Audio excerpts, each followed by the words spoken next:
Sa Pilipinas, hindi kumpleto ang bakuran kung wala ang punong ito. Tinatawag natin itong malunggay. Madalas, dahon lang ang pinapansin natin. Pero alam nyo ba na ang pahaba at tila baliwalang bunga nito ay itinuturing na green gold sa ibang bansa? Ang Moringa oleifera o drumstick tree, akala natin panghalo lang ito sa laswa o sinigang.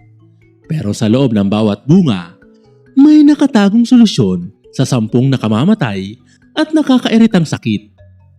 Sa video na ito ay himay natin, hindi lang ang bunga, kundi ang siyensya sa likod ng tinaguriang miracle tree.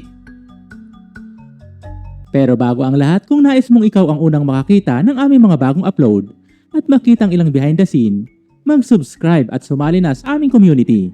I-click lamang ang join button. Alam niyo ba na ang bunga ng malunggay ay may taglay na vitamin C na mas mataas pa sa dalandan? May calcium ito na higit pa sa gatas at vitamin A na mas siksik pa kaysa sa carrots. Pero ang tanong, paano nito binabago ang takbo ng ating katawan? Narito ang mga pangunahing benepisyo ng pagkain ng bunga ng malunggay. Pagkontrol sa blood sugar. Ang bunga ng malunggay ay mayaman sa isothiocyanates. Ang mga compound na ito ay nakakatulong sa katawan na i-process ang asukal ng mas maayos. Pinabababa nito ang glucose spikes matapos kumain, na napakahalaga para sa mga may type 2 diabetes upang maiwasan ang mga komplikasyon sa bato at puso. Pampalakas ng immune system. Nagtataglay ito ng sobrang taas na konsentrasyon ng vitamin C, higit pa sa dalandan. Ang vitamin C ay nagsisilbing gasolina ng ating white blood cells. Kapag mataas ang immune response, mas mabilis nating nalalabanan ang mga virus na sanhi ng trangkaso, sipon at iba pang nakakahawang sakit. Meron itong anti-inflammatory properties laban sa arthritis. Ang pamamaga ang pangunahing sanhi ng pananakit ng kasukasuan o rayuma. Ang bunga ng malunggay ay may mga natural na anti-inflammatory agents na katulad ng epekto ng ilang gamot. Ngunit walang masamang side effect sa sikmura. Binabawasan nito ang pamamaga sa mga joints para sa mas madaling pagkilos. Nagpapatibay ito ng mga buto. Hindi lang gatas ang pampatibay ng buto. Ang drumstick ay siksik sa calcium, iron at phosphorus.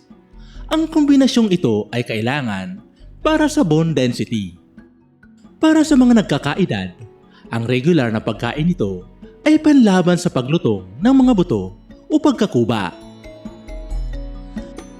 Mayaman ito sa dietary fiber para sa digestion. Ang fibrous o mahiblang texture ng bunga ay nagsisilbing walis sa ating bituka. Nakakatulong ito sa pagpapalambot ng dumi at sa pag-a-absorb ng mga nutrients. Nililinis din ito ang colon para maiwasan ang panganib ng colon cancer at gastritis. Blood purifier at skin health. Ang malunggay pods ay kumikilos bilang detoxifier.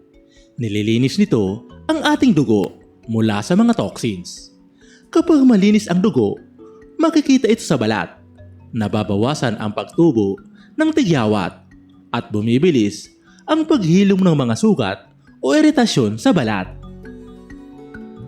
Mataas ito sa iron content.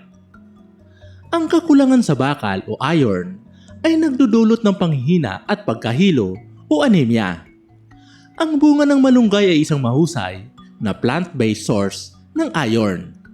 Nakakatulong ito sa pagbuo ng hemoglobin na siyang nagdadala ng oxygen sa buong katawan para manatiling masigla. Antibacterial at antifungal laban sa impeksyon sa lalamunan. May taglay itong mga natural na antibiotics. Ang paghigop ng mainit na sabaw na may bunga ng malunggay ay nakakatulong na pumatay ng bakterya sa lalamunan o sore throat at nakakatulong din sa pag-iwas sa mga impeksyon sa digestive tract. Nagre-regulate ng blood pressure laban sa hypertension. Ang bunga ay mayaman sa magnesium at potassium. Ang potassium ay tumutulong upang ilabas ang sobrang sodium o asin sa katawan sa pamamagitan ng pag-ihi.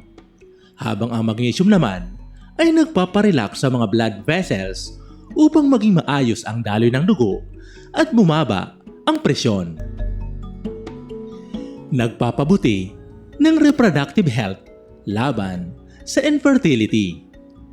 Sa tradisyonal na medisina at kinukumpirma na ng ilang animal studies, ang bunga ng malunggay ay nakakatulong sa pagpapataas ng sperm count at sigla ng sperm cells sa mga lalaki.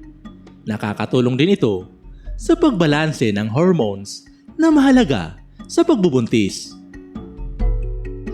Narito naman ang mga paboritong Pinoy recipe na pwedeng sangkap ang bunga ng malunggay. Pinakbet. Ito ang pinakasikat na gamit ng bunga ng malunggay.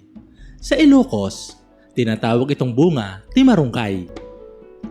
Ginisang munggo. Imbes na dahon lang, subukang lagyan ng hiniwang bunga ng malunggay ang iyong munggo. Laswa. Ito ang pinakamalusog na paraan dahil wala itong mantika.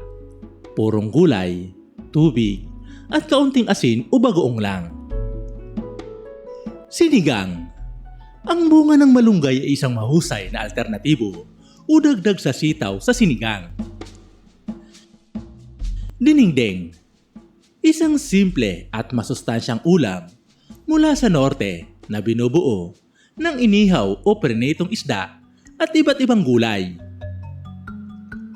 Ang bunga ng malunggay ay hindi lang basta ulam.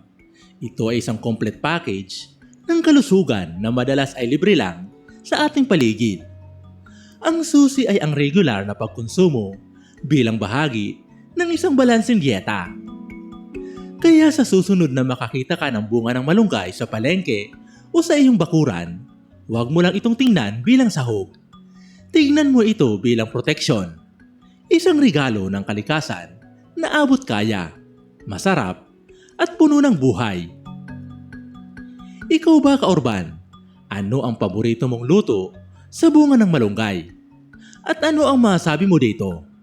Ibahagi ang iyong opinion sa comment section at babasahin namin ito.